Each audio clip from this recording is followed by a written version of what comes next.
The American far right is planning a full-on fascist takeover with this year's 2024 election, and it should not just concern Americans, but the entire world.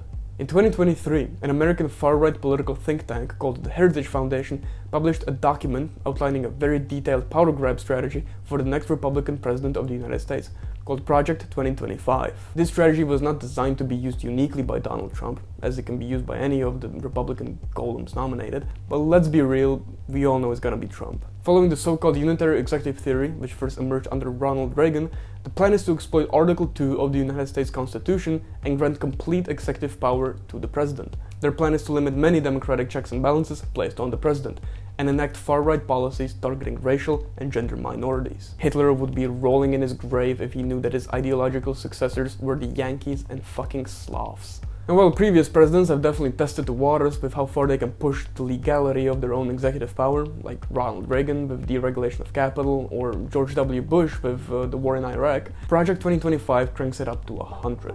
It outlines how the next Republican president should do the following things. Remove the words gender, transsexual, equality, and diversity from all federal institutions.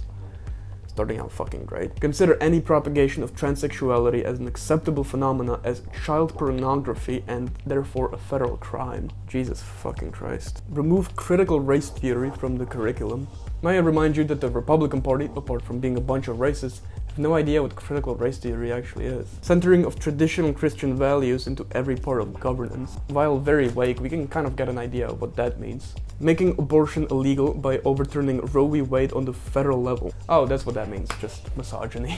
Replacing any government federal worker with those obedient to the Republican far-right ideology, with the president having the power to fire anybody that doesn't follow. And finally, dismantling the administrative state, which are usually safety regulations like FDA, Social Security, FEMA, and others that somewhat protect the quality of food, environment, and housing. Because it wouldn't be a fascist takeover if it wasn't being fueled by capitalist corporate greed along the process. Now, while this isn't a complete destruction of American democracy, something that I'm not even confident in claiming that it existed in the first place, it is one of those big historic leaps for fascists you read about in history books just a few years before they seize complete power.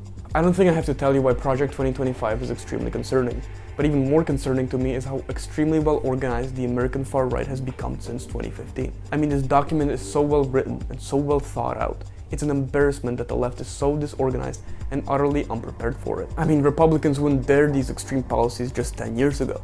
The rhetoric of these white bigoted fucking goons you would only find in Discord chat rooms.